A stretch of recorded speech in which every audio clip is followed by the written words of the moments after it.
My name is Julian Rhodes, and on the night of our 10th wedding anniversary, I shattered more than a champagne glass.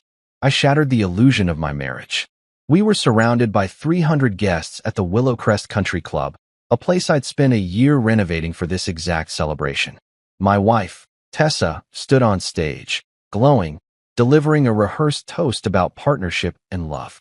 That's when my phone buzzed. A message from her personal trainer, Troy, a lingerie selfie of Tessa captioned, "Can't wait to sweat with you tomorrow. Private session, right?" Without hesitation, I forwarded it to the ballroom's giant LED display, linked through my custom event app. Mid-sentence, Tessa's champagne glass slipped. Pixel by pixel, her secret life burned onto the screen, and the silence that followed cut deeper than anything I'd ever known. I watched as the room's energy shifted from celebration to confusion, the guests' laughter fading into stunned whispers. The first person to speak was a woman near the back, gasping in disbelief. Phones rose into the air, capturing the moment that would soon be shared across social media. But none of that mattered.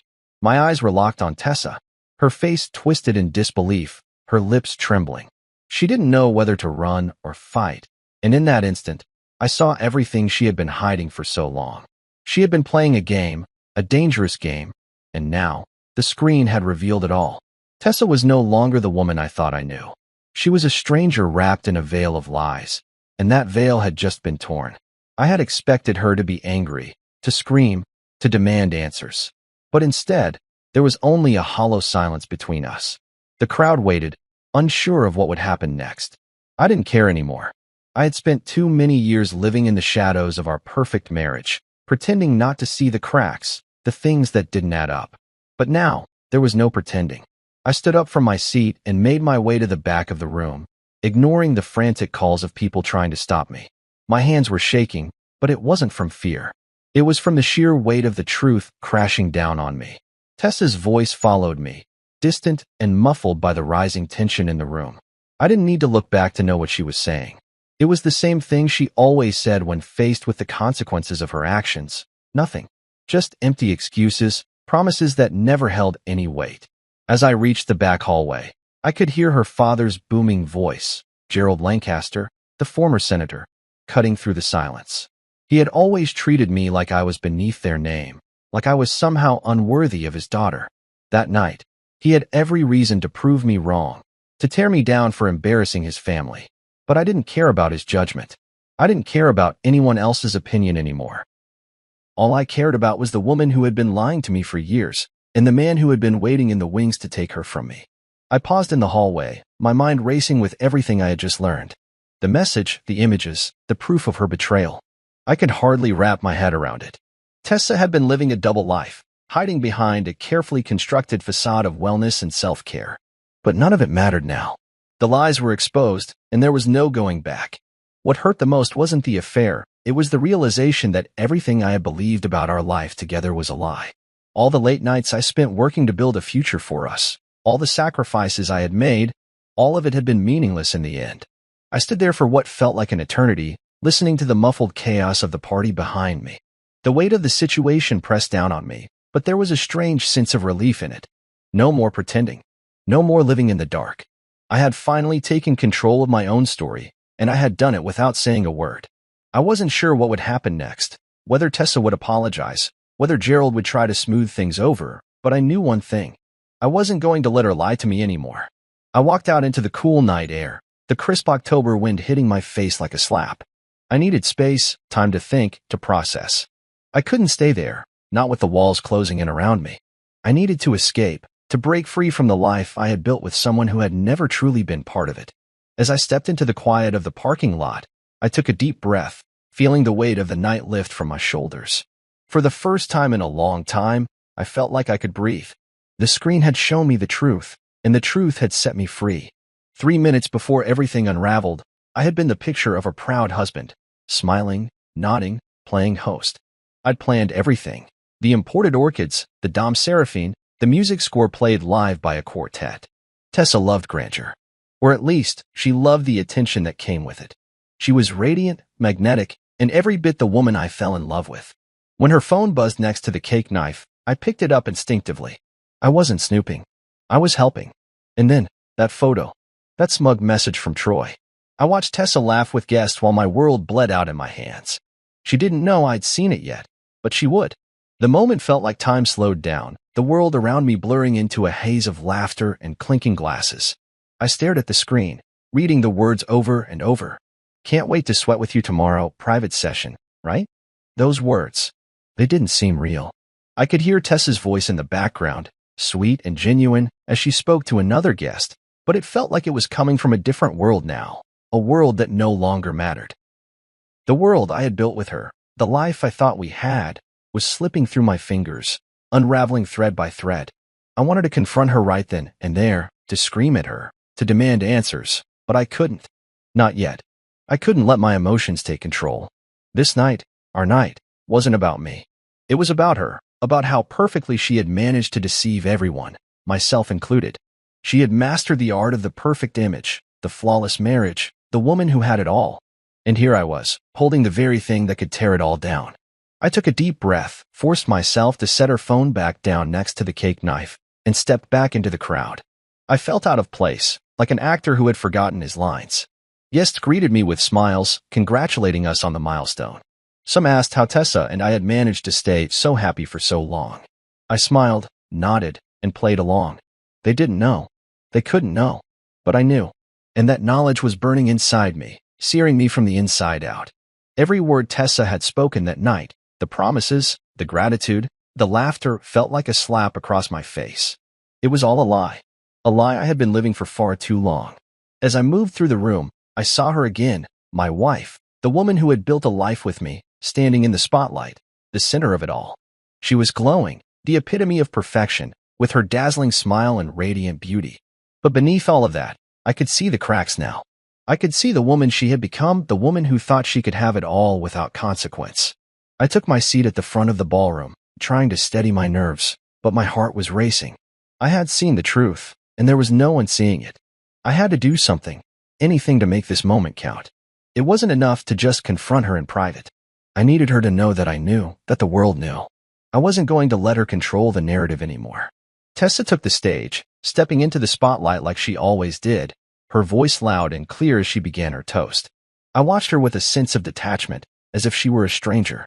She spoke about love, partnership, and the future we would share. Her words, so rehearsed, rang hollow in my ears. I had heard them all before. But tonight, they had a different meaning. Tonight, I knew the truth.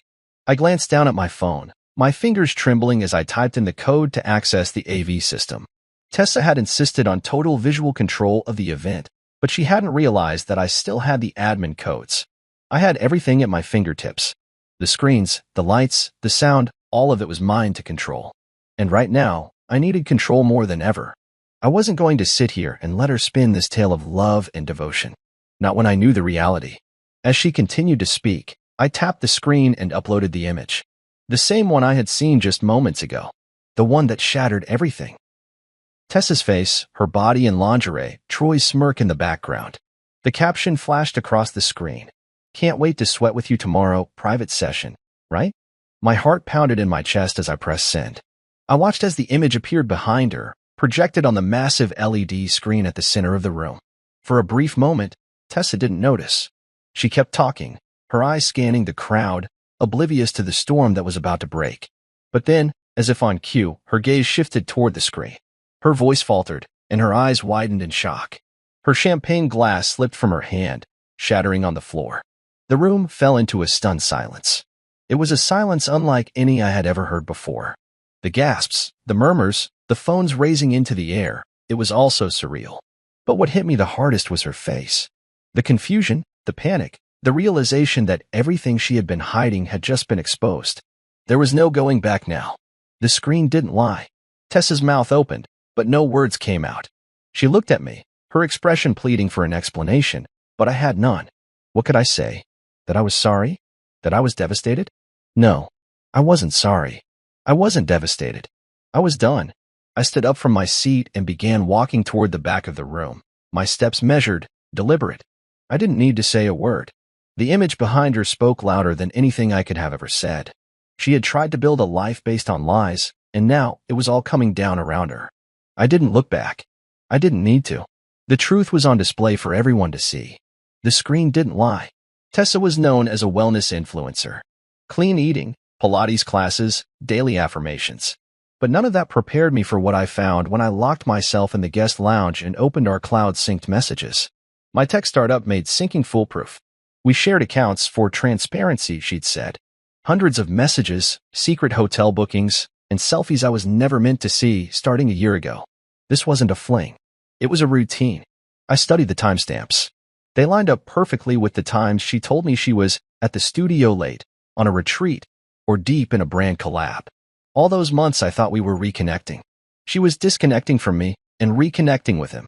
The messages were the final blow, the kind of raw evidence that you can't undo, can't explain away with an oops or a laugh. Each new message seemed to mock me.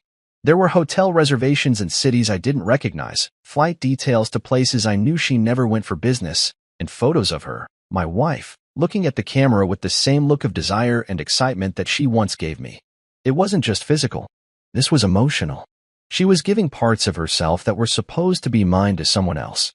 And I had been too blind, too wrapped up in my work, to see it. I scrolled down the timeline of their conversations, each message like a slap to my face. I recognized her playful tone in one, a text that read, "Can't wait to see you tonight," with a winky face. I never got those messages. Not anymore. What was once mine was now a commodity. I had been replaced without even knowing it. The hotel bookings were the hardest to swallow. She booked entire weekends away, retreats, private sessions. There was one in particular, a weekend at a luxury resort in Napa. She told me she had workshops to attend, but the details in the booking, his name, the room number, told a different story. They had been to Napa together, multiple times, and she'd stayed in the same room as him. Every detail, every word, every lie she had spun, it was all coming back to me in real time, flooding my mind with everything I had missed, everything I had failed to see. I wanted to scream, to hurl the phone against the wall, but instead, I sat there, frozen. The man I thought I was, honest, loving, hardworking, felt like a fool. But then I remembered her face, the one she wore when she told me she loved me, when she whispered her dreams in my ear, when she promised me a future that now felt like a farce. I didn't even know who she was anymore. The woman who had stood before me that night, giving her toast about partnership and love, that was a lie, a performance. And I was the fool who had believed it. I ran my hand over my face, trying to keep the anger from boiling over. But it was no use. The rage, the disbelief, the hurt, they all mixed together, a cocktail of emotions I wasn't ready to face. I'd always been the logical one, the thinker. I built things. I coded. I created systems that worked. But now, in the face of betrayal, all my logic and all my systems felt meaningless. I didn't know what to do, what to think, where to go from here. My wife had just shattered everything I thought I knew. A part of me wanted to confront her, to ask her how she could do this to me, to us. But another part, the quieter, more calculating part, knew that I had to stay calm, that I had to think this through. I wasn't going to let her drag me into some emotional spiral, not after everything she had put me through. I was better than that. I had built something for myself, something solid and real. She had been a part of it, sure, but she wasn't the foundation. I was. I opened the text from Troy, the one with the photo of her in lingerie, the one I had exposed to the entire room. I stared at it for a long time, almost as if willing it to make sense. But it didn't. It never would. And I realized something then. I wasn't angry with Troy. He wasn't the one who had promised me forever. He wasn't the one who had sworn to love me in sickness and in health, for better or for worse. Tessa had. And she had broken that vow, not once, but repeatedly. She had made a choice. And it wasn't me. I stood up from the chair, feeling the weight of it all pressing down on me. The room, the event, the lies, they all seemed so distant now. I had spent so long trying to make her happy, trying to build a life that we could be proud of. But all along, she had been building something else, something I wasn't a part of. I couldn't go back to the party. I couldn't face the guest who had watched everything unfold. And I definitely couldn't face her. Not yet. I needed time. I needed space to process everything, to figure out what came next. The idea of divorce wasn't even on my radar until now. But sitting in that room, surrounded by the remnants of my life with her, I realized that there was no other option. I couldn't keep living in the shadow of her lies. I had to move on. I had to take back control. As I walked out of the guest lounge, my mind was a whirlwind of plans and decisions. I was going to contact my attorney first thing in the morning. I was going to gather the evidence, the messages, the recordings, and I was going to end this. For good. There would be no more pretending. No more false promises. I had been a fool, but I wasn't going to stay one. Not anymore. I stepped into the cool night air, feeling the weight of the world lifting off my shoulders. The life I had built with Tessa was over. The lies had been exposed. And now, it was time for me to rebuild. And this time, I was going to do it alone. Back in the ballroom, I returned to my seat as she began her toast.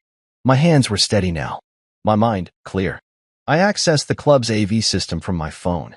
Tessa had insisted on total visual control, but she didn't realize I still had the admin codes. She spoke about growth, trust, love. She thanked me. She looked at me. And I had sinned. The screen behind her, meant to show a slideshow of our decade together, now showed lace. Skin. A smirking trainer. And below it, his words, "Can't wait to sweat with you tomorrow, private session, right?" Gasps. A broken glass. Phones raised. One woman screamed. And Tessa froze in place, mid-sentence, mid-lie. The room erupted into chaos. It was as if the air itself had been sucked out of the place. Guests jumped to their feet, some to shield their faces from the image, others to pull out their phones, desperate to capture the moment. A few of the older women covered their mouths with their hands, muttering under their breath. I could see Tessa, standing frozen in front of the crowd, her eyes wide, her hand still holding the champagne glass she had just been speaking into. It trembled slightly, as if her body was reacting to a shock that had yet to fully register. I watched her, standing still, exposed under the harsh fluorescent lights. The woman who had carefully crafted this night, this perfect celebration of our marriage, was now no longer the radiant figure of adoration. She was a deer caught in headlights. Her face turned pale, the glow she had carried moments before now replaced by a frantic awareness of the truth that had been unleashed. She stumbled for words, tried to continue with her speech, but it was no use. The facade had cracked. There was no going back. The image on the screen, her private betrayal, laid bare for all to see, could not be erased with a few meaningless words. I didn't move. I didn't react. I just sat there, watching as the scene unfolded. I wasn't interested in what anyone else thought. There was a strange satisfaction in seeing the illusion shatter, in realizing that this moment, this was the truth. There was no more pretending, no more lies. I had taken back control of the narrative. The guests could gasp all they wanted. They could wonder what was going on, but none of them would ever be able to unsee what had just been exposed. As the murmurs filled the air, a low voice called out from the back of the room. What the hell is going on? It was Gerald Lancaster, Tessa's father. He had been the first to congratulate us when we first announced our marriage, but he had never really thought I was good enough for his daughter. Now, his anger was palpable, and I could see his fist clenched at his sides as he stormed towards me, red-faced with fury. I didn't care. His opinion meant nothing to me anymore. He could rage all he wanted, but the truth was out. The lies had been exposed, and there was nothing he could do to fix it. Gerald reached me within seconds, his eyes burning with anger. "What the hell did you just do?" he growled, grabbing my arm forcefully. "This is a disgrace, Julian. A complete disgrace to our family. You can't just ruin your wife's night like this." I looked at him, unfazed. "She ruined it, Gerald," I said, my voice calm but steady. "She's the one who betrayed me. She's the one who lied. Ask your daughter, not me. She's the one with 2 wardrobes, one for yoga and one for secrets." His face twisted, the rage overtaking him. "You don't know what you're talking about," he spat. "She would never do that to you." But he was wrong. I had proof, tangible evidence. I had seen it all, from the hotel bookings to the messages to the private photos. My trust had been shattered beyond repair. No amount of his denial could change that. Tessa had made her choices, and now she had to deal with the consequences. Behind Gerald, I could see Tessa moving toward us, her face a mix of disbelief and fury. She reached out for me, grabbing my arm. "Julian, what the hell are you doing?" she shouted, her voice shaking. "You've ruined everything. I can't believe you would do this to me." "Not here, not tonight." I looked at her, and for the first time in what felt like forever, I felt nothing but contempt. "You've ruined it, Tessa," I replied coldly. "You've been lying to me for months. And now everyone knows." Her eyes searched mine for some kind of sympathy, but I had nothing left for her. Nothing but emptiness. The love I had for her, the woman I had married, the woman I had trusted, was gone. In its place was only the hollow shell of someone who had deceived me, someone who had stolen from me in the most intimate way possible. "Julian, please," she whispered, her voice breaking, but I could see the anger behind her eyes. "You're going to regret this. You've humiliated me. You've destroyed everything we've built." I took a step back, away from her touch. "No, Tessa. You destroyed everything. You betrayed me. And now I'm done." I turned and walked out of the ballroom, the sound of her voice calling after me growing fainter as I made my way down the hallway. The event, the celebration, everything had turned into a nightmare. But as I walked away, I felt a strange sense of clarity. This was it. The moment I had been dreading had arrived. But it also marked the end of my denial. The end of me pretending that everything was okay. I was done. And this was just the beginning. Tessa's first words to me weren't apologies. They were, "What the hell did you do?" She grabbed my arm like I had embarrassed her. I didn't flinch. "That's odd," I whispered. "I was just showing the world what you already gave him."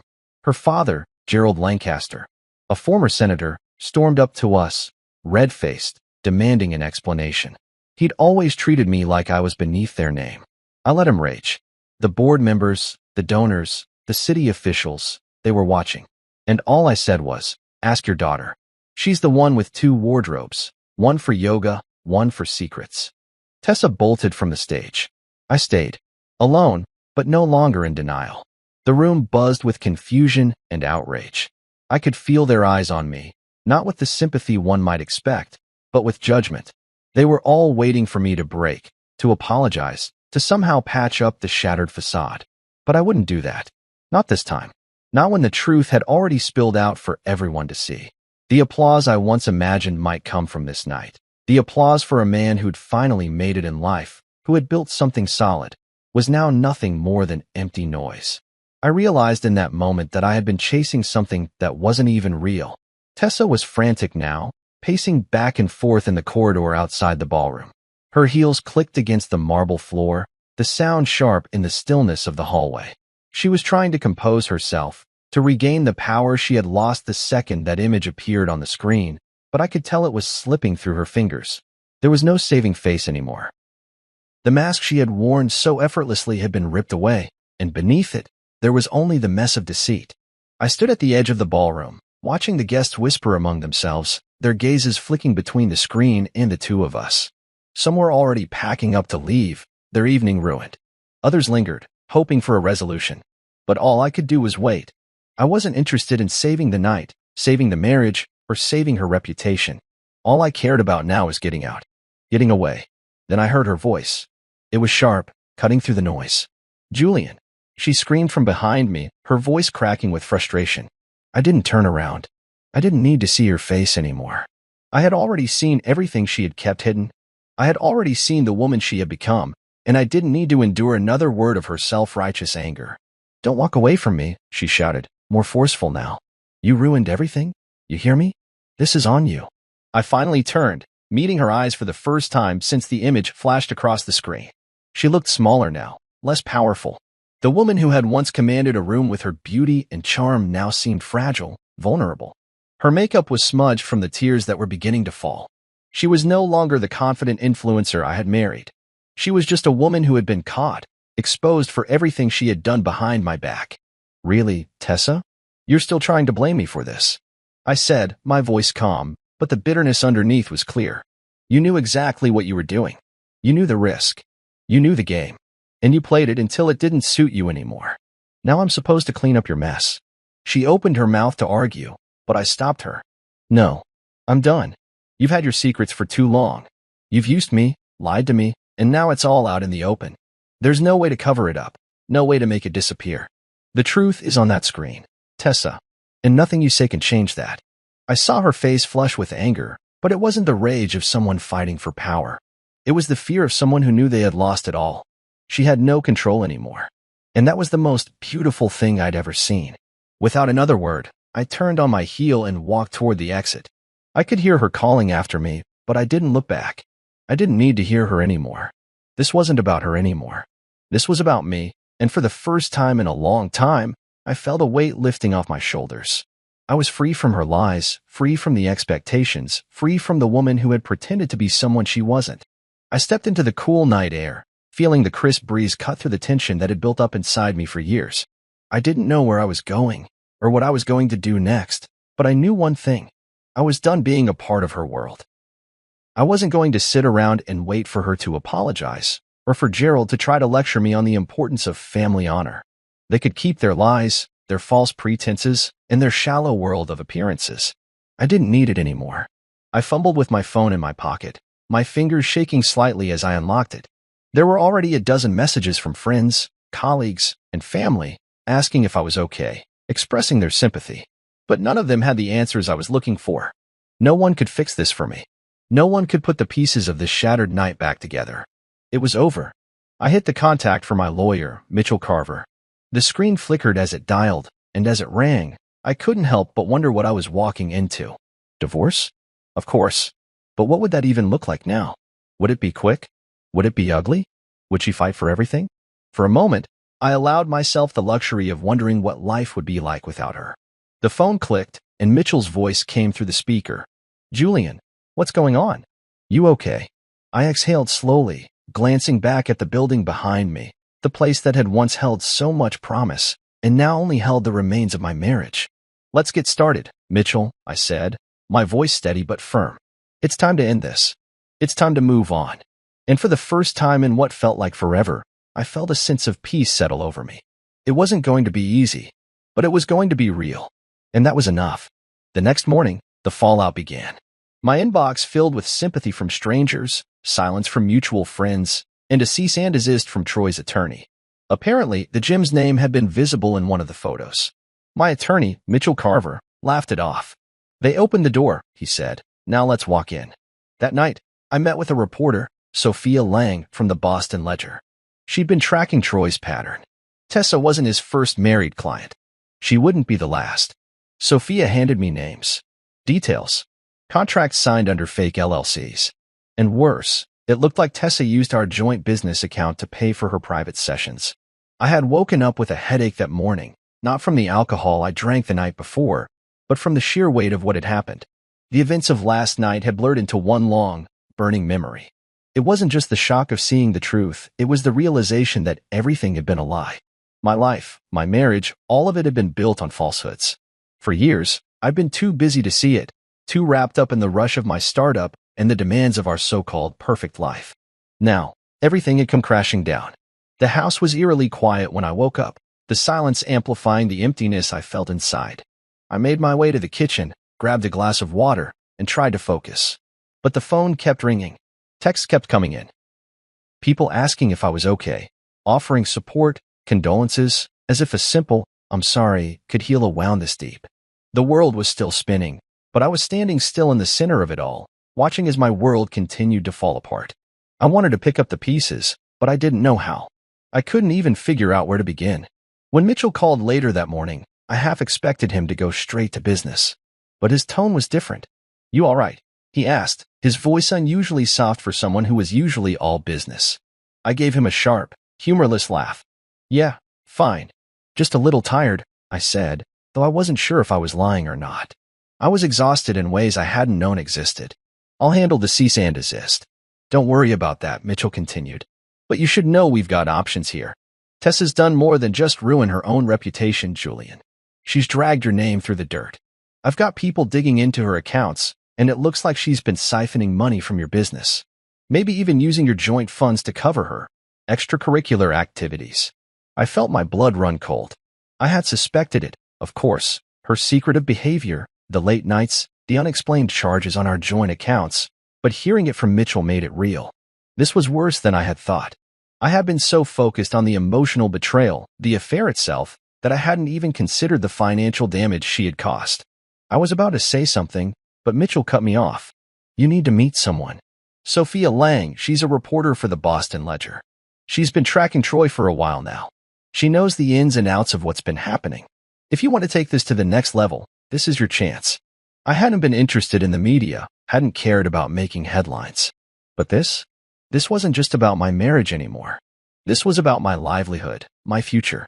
If Tessa was using my business account, if she was hiding payments to Troy under a veil of business expenses, it was time to fight back. Fine, I said, suddenly more alert. Set it up. Later that afternoon, I met Sophia in a small cafe downtown.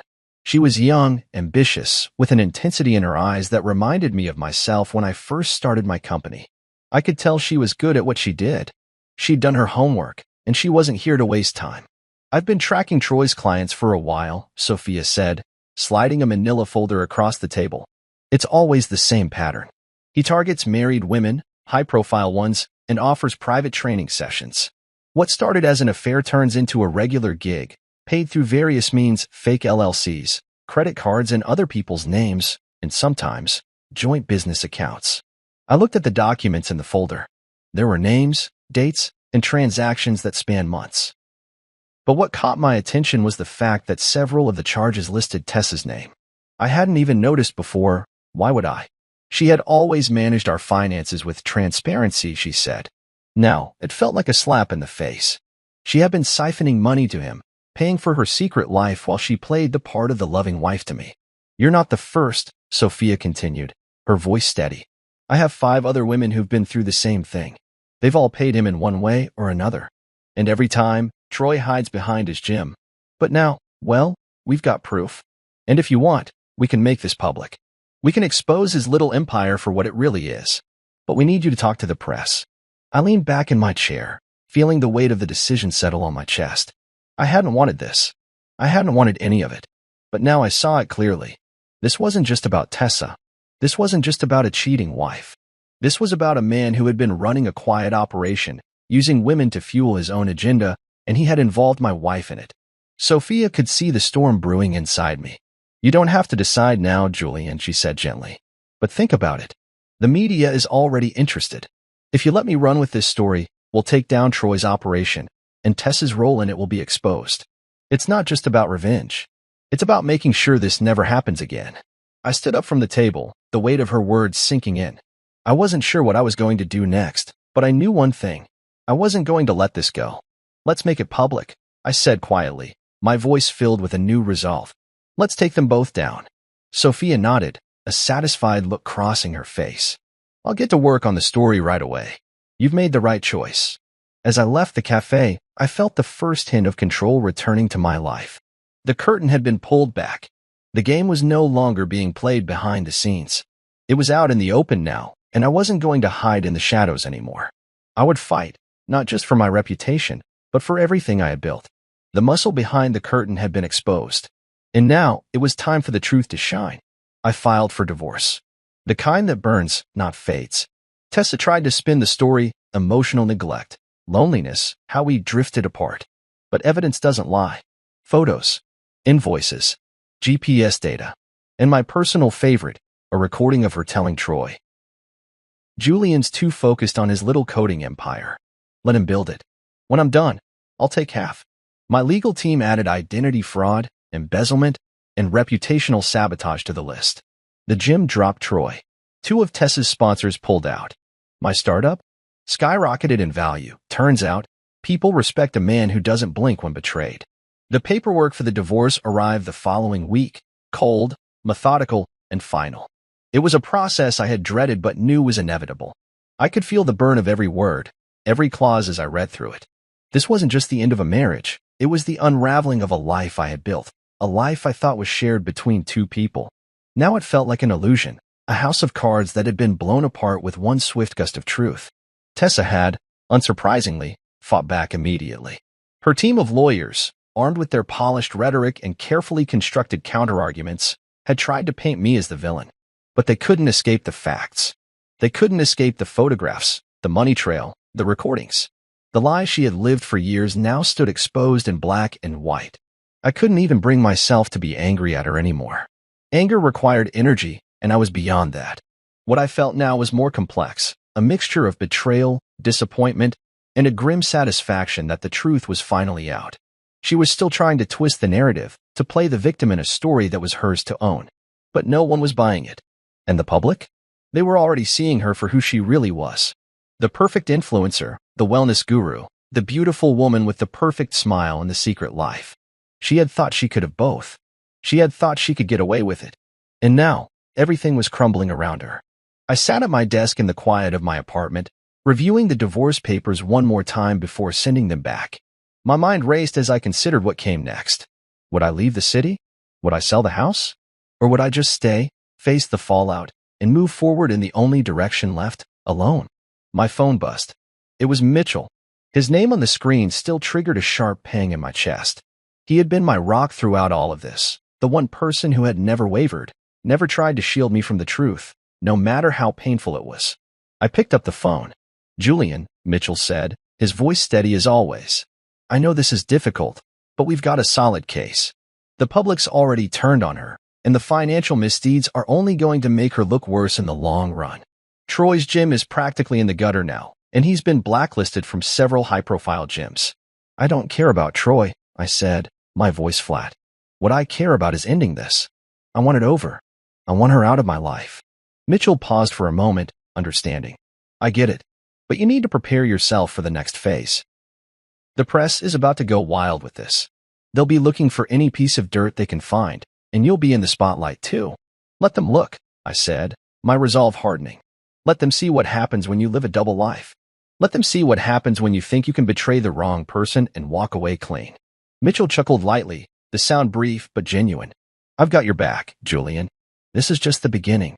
We've got a solid case, and I'm confident we can come out on top." I ended the call and sat back in my chair. For the first time since this all began, I felt something resembling peace. There was no more pretending, no more doubts. I wasn't going to let Tessa or anyone else dictate how this story ended. I had built my life from the ground up, and I wasn't going to let her or Troy destroy it. If they thought they could play me, they were wrong. They had underestimated me, and now they were going to see just how far I was willing to go to make things right. The next few days passed in a blur of paperwork, meetings with lawyers, and countless phone calls. It wasn't the life I had imagined for myself at this stage. But then again, nothing had gone according to plan since Tessa's betrayal. And as I settled into this new reality, I began to realize something important. I had always been so focused on building my career, my company, my future with her, that I had never really considered what would happen if everything fell apart. Now that it had, I could see a future without her. I could see a future where I was free to be who I truly was, without the weight of her lies hanging over me. I went to the office for the first time in days. The familiar hum of the server rooms, the quiet buzz of the tech team working diligently at their desks, it felt comforting, grounding. My startup, once just an idea I had fought for, was now a thriving company. The numbers were up, the team was growing, and investors were eager to get on board. It was my success, my creation, and for the first time in a long time, I didn't have to share it with anyone who didn't deserve it. At the end of the day, I sat at my desk and looked out at the city skyline. It was quiet. The lights from the surrounding buildings flickered like stars in the night sky. I didn't know where the next step would take me, but for the first time in months, I didn't feel lost. I felt like I was on the edge of something new, something mine. As I stood up to leave, I felt a sense of finality. This wasn't just the end of my marriage. This was the end of a chapter. And though it had burned, I knew that what would come next would be mine to write. This time, there would be no lies, no distractions, just me, and the future I was going to build for myself, and no one else. And that future? It looked brighter than I had ever imagined. Tessa requested mediation, claimed she wanted to protect our image. I agreed to a private session. Fitting, right? I brought everything. Bank statements, chat transcripts, Sophia's evidence, and a recording of Tessa's own voice mocking me. The mediator asked what I wanted. "The house," I said. "The business stays mine. And I want public retraction of everything she's been whispering to the press." Tessa laughed. Then she saw the flash drive. "What is that?" she asked. "Everything," I replied. "From lace to lies." She went pale. Her lawyer asked for a break. I walked out before they could finish whispering. The mediation was supposed to be a controlled environment, a space where we could negotiate and avoid dragging everything into a courtroom. But I had no illusions about what it was. This was just another game for Tessa. She was trying to control the narrative, to paint herself as the victim, to present me as the cold, distant husband who had neglected her emotional needs. That's what she had been telling everyone, wasn't it? The poor, neglected wife who had no choice but to find comfort in someone else's arms.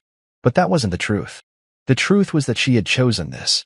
She had chosen to betray me, to lie to me, and to use me as a stepping stone to her own success.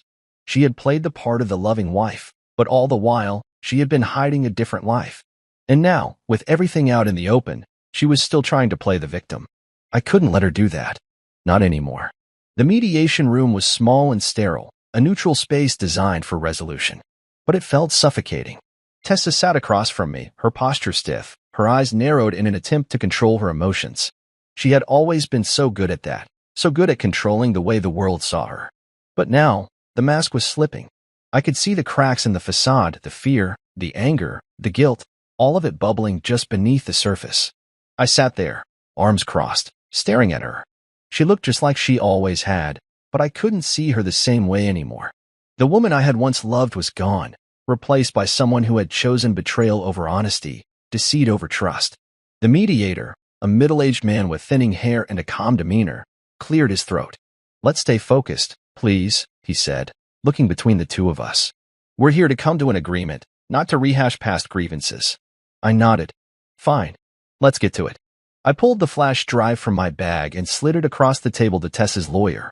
Her eyes flicked to it, then back to me, a slight tremor running through her. She wasn't expecting this. She had no idea that I had come prepared, that I had everything, every message, every receipt, every lie she had ever told. "What is that?" Tessa's voice was sharp, defensive, but I could see the fear in her eyes.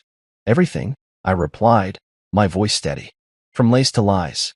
Her lawyer reached for the drive, and for a moment, I thought she might try to stop him, but she just sat there, frozen. The lawyer plugged the drive into his laptop, and the screen flickered to life. The room was silent as the evidence began to play: Tessa's texts, her messages to Troy, photos she had sent him, hotel bookings, even videos of their meetings, all of it, laid bare.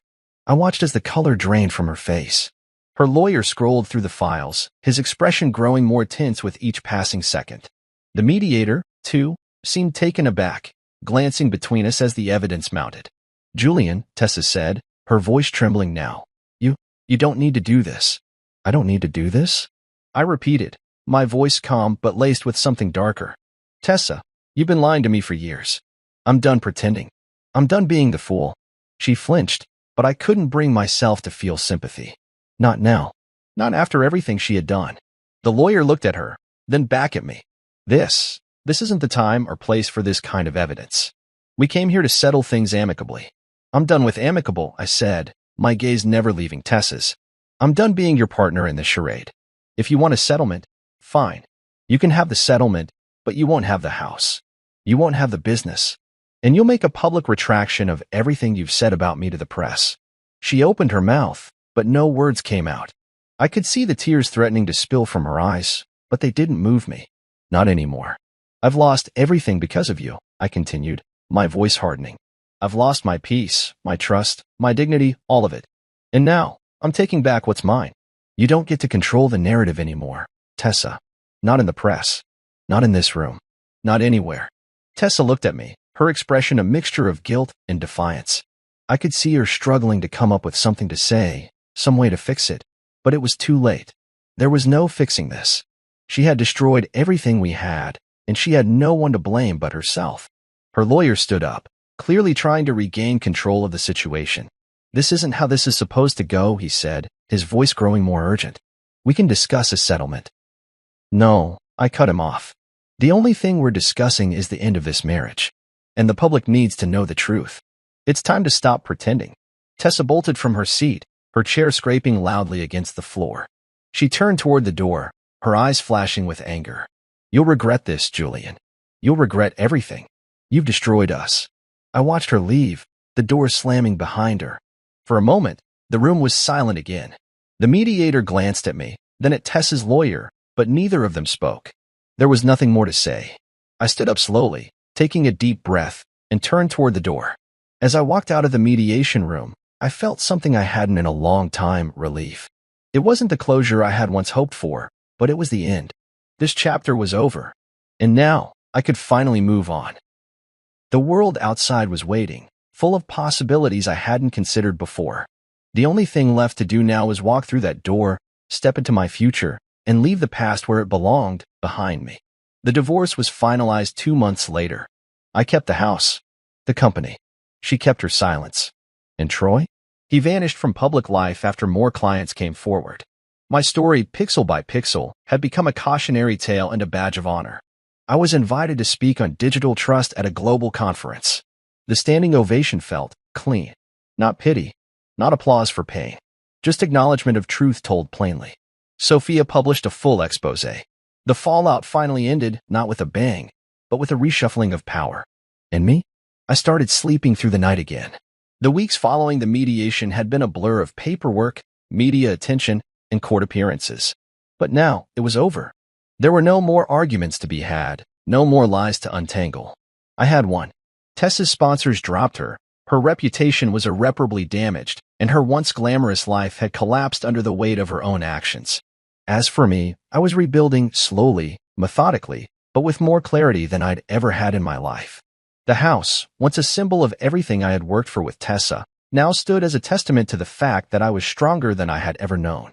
I moved into a new rhythm of life: work, gym, the occasional dinner with friends who had stuck by me, and, of course, my company. It was strange, at first, to live in a space so quiet, but it wasn't uncomfortable. The silence was mine now. I could breathe in it, and for the first time in a long time, it felt like home. The night the divorce was finalized, I stood on the balcony of my house, staring out at the city skyline. The lights of Boston flickered below me, a never-ending sea of motion and life. The kind of city that could swallow you whole if you weren't careful. But I wasn't afraid of it anymore. I wasn't afraid of being alone, either. I had learned that much. I didn't need anyone to define me. The sound of my phone vibrating in my pocket pulled me out of my thoughts. It was an email from Mitchell, my lawyer. I opened it and scrolled through, reading the contents with growing satisfaction. Tessa had agreed to the settlement, and it was much more favorable than I had anticipated. She had signed off on everything: no house, no stake in the business, and no further press comments about me. The court had ruled in my favor, and now it was final. I closed my eyes, leaning against the railing, feeling the cool wind on my face. I had thought about everything I would say to her, the things I would scream, the questions I would ask. But in the end, there was nothing to say. She had already said it all in her own way. She had shown me who she truly was, and I had let that truth speak for itself. The buzz of my phone interrupted my thoughts again. This time, it was a text from Sophia Lang, the reporter who had helped me expose everything. She had been relentless in her pursuit of the truth, and I couldn't help but feel a bit of gratitude toward her. She had given me a platform, a way to tell my story in a way that I had never been able to before. "Not the last word today," she wrote. The expose hit the front page. "You did good." I smiled, typing a quick response. "Thanks. I owe you one." I looked out at the city again, my mind wandering. My life had taken an unexpected turn, but it was a turn I had to make. And though it hadn't been easy, it had been necessary. I had been living a lie for so long, trapped in a marriage that was more about appearances than love. But now I was free. I didn't have to hide who I was anymore. I could be honest, even if that honesty was painful. The next day, I stood in front of a crowd at a digital trust conference, speaking about the importance of transparency in the age of technology. My words felt like they came from a deeper place than they ever had before. I wasn't just talking about corporate responsibility anymore. I was talking about personal responsibility, about how we, as individuals, needed to own our truths, no matter how messy they were. I spoke about my own journey, about how I had learned to trust again, first in myself, then in others. The standing ovation at the end of my talk felt different from the ones I had received before. It wasn't out of sympathy. It wasn't because they pitied me. It was because they respected me. They saw that I had taken the hardest road, the one where you stand tall even when the world is telling you to crumble. After the talk, I was approached by several people, investors, business leaders, even a few journalists who had been following the story. I talked with them, exchanged business cards, made connections. It felt natural. The kind of conversations I used to dread now felt like second nature. I wasn't playing a role anymore. I was just Julian Rhodes, just the man who had been through hell and come out the other side. As the conference ended, I found myself standing on the rooftop of the hotel, overlooking the city once again. The sun was setting, casting a golden hue over the skyline. It felt like the world was full of possibilities, and for the first time in a long time, I was ready to face them. I reached for my phone and texted Mitchell. "Time to start looking at new opportunities. Let's take this company to the next level." The future, I realized, was a blank canvas, and it was up to me what I painted on it. There would be no more secrets, no more lies. I had built something real, something I could be proud of, and now I could take it even further. Tessa had burned the bridge between us, and for the first time, I realized that burned bridges make the best light. They illuminate the way forward, showing you what's worth keeping and what needs to be left behind. And as the last rays of the sun dipped below the horizon, I knew, finally, that I was walking into a future that was entirely my own. 6 months later, I hosted a tech industry benefit at the same Willowcrest ballroom. Same screen, same stage. This time, I gave the toast. I talked about transparency not as branding, but as backbone. People clapped. No broken glass. Just clarity. After the event, I stepped outside into the crisp October air. A message came in. I saw the video of your speech. I'm proud of you. It was from Lillian, an old friend I hadn't spoken to in years. Real connection, not another illusion. I smiled. Maybe I'd reply tomorrow. For now, I looked up at the Boston skyline. I wasn't broken. I wasn't bitter. I was just free. The 6 months since the divorce had been a blur. It felt like a lifetime and just a breath at the same time. I had settled into a routine that I had never expected to find. Work had become my anchor, but not in the way it used to be. I wasn't working to prove myself anymore. I wasn't trying to get ahead for someone else's sake. I worked for me, for the satisfaction of building something real, something grounded in my own values. It wasn't about appearances anymore, about how others saw me. It was about my own peace of mind. That night, the tech industry benefit was the pinnacle of all my efforts over the past months. It wasn't just about raising funds for the next phase of my business. It wasn't just about impressing clients or securing partnerships. It was about reclaiming the space where I had once been humiliated, about standing in the very spot where my life had shattered and declaring that I was whole again. I had returned to that ballroom, not as a broken man, but as someone who had taken everything that had tried to tear him down and used it to rebuild. The event itself went smoothly. My team had everything running like clockwork. The room was filled with energy, and there was a palpable sense of respect in the air. As I took the stage, I felt no nerves, only the deep satisfaction of knowing I had earned this moment. I didn't need to speak about Tessa or the divorce, about the betrayal. That chapter had been closed for months. I stood there and spoke from the heart, talking about the importance of trust, both in business and in life, about how the foundation of every great partnership was honesty. Not just in the boardroom, but in our personal lives as well. I watched the audience as I spoke. It was no longer the crowd that had been watching me with sympathy during those first weeks after the scandal. This time, they were listening because they respected what I had built. They saw me not as the man who had been wronged, but as the man who had triumphed over his circumstances. I wasn't there to be pitied anymore. I was there to be recognized as someone who had learned, who had grown, and who had moved forward. When I finished my speech, the applause was genuine. It wasn't out of pity. It was out of admiration. And for the first time in a long time, I didn't feel like I was playing a part. I wasn't pretending to be something I wasn't. I had stripped away all the illusions about who I was, what I needed, and how the world saw me, and found something far more valuable, the truth.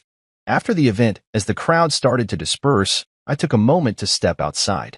The crisp October air hit my face as I walked toward the side entrance of the building. It was a familiar feeling, the quiet after the storm of an event. I'd always thought I'd be relieved once everything was over, but the truth was, I felt at peace, more so than I had in years. My phone buzzed in my pocket. It was a message from Lillian, one of the few people I'd let into my life after everything had fallen apart. She'd been an old friend from college, someone I had lost touch with over the years, but she had reached out to me after the media storm had calmed. We had reconnected, sharing stories of the past and the paths our lives had taken since. We had always been close, but we had both moved in different directions after graduation. Now, though, there was something new in the air, a kind of understanding that hadn't existed before. I saw the video of your speech. I'm proud of you, she had written. I stared at the message, her words bringing a soft smile to my face. It was strange how something so simple could feel so meaningful. She wasn't a part of my past that I had been ashamed of. She was someone who had known me before the world had started judging me, before Tessa, before everything that had happened. I took a deep breath, looking out over the skyline once again. The city was alive with lights, the night air cool against my skin. I felt something in me shift. It wasn't a weight lifted or a burden eased. It was more like stepping into a room I had never quite been able to enter before, like I had been standing at the threshold for so long and now, finally, I was walking through. I typed a quick response to Lillian, my fingers moving across the screen with ease. Thank you. It feels good to be heard. As I sent the message, I realized how much had changed in those 6 months. I wasn't the same person who had walked into that ballroom months ago, desperate to keep the pieces of my life together. I wasn't the man who had been reeling from betrayal, unsure of what would come next. Now, I was someone who had faced the truth and emerged stronger for it. I wasn't broken. I wasn't bitter. I wasn't angry. I was free. And for the first time in what felt like forever, I didn't need anything from anyone else to define who I was. I was my own person, and I had built something that was real. Tomorrow would come, and I would keep building, keep moving forward. But tonight, I stood on the edge of the past, looking out at the future, and I couldn't help but smile. I wasn't just surviving anymore. I was thriving. And for the first time in a long time, I felt the weight of it all, lighter than ever.